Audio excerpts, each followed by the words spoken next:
أعوذ بالله من الشيطان الرجيم بسم الله الرحمن الرحيم আসসালামু আলাইকুম ওয়া রাহমাতুল্লাহি ওয়া বারাকাতুহু। সম্মানিত শ্রোতা বন্ধুরা, আজকে আমরা রোজার গুরুত্ব ও ফজিলত নিয়ে আলোচনা করব।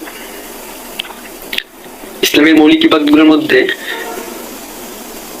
4 নম্বর যে গুরুত্বপূর্ণ যে ইবাদত সেটা হচ্ছে রোজা বা সাওম। রোজা বা সাওম সম্পর্কে আমরা জানবো। শুরুতে আমরা জানবো রোজা কাকে বলে।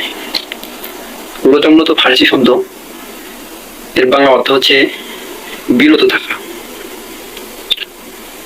সুবহে সাদিক থেকে শুরু করে সূর্যাস্ত পর্যন্ত সকল প্রকার অনৈতিক কাজ থেকে বিরত রাখাকে রোজা বলে।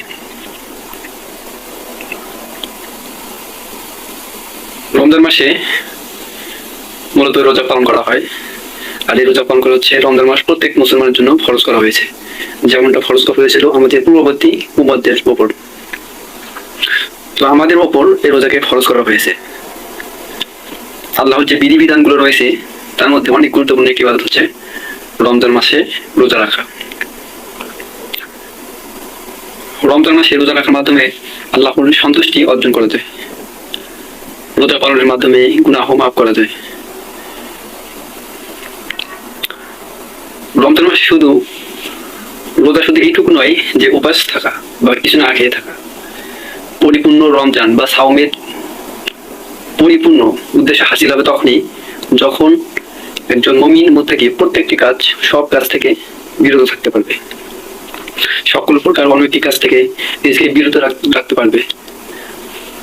তখন এটি ইবাদত, গুরুত্বপূর্ণ ইবাদত হিসেবে গণ্য হবে।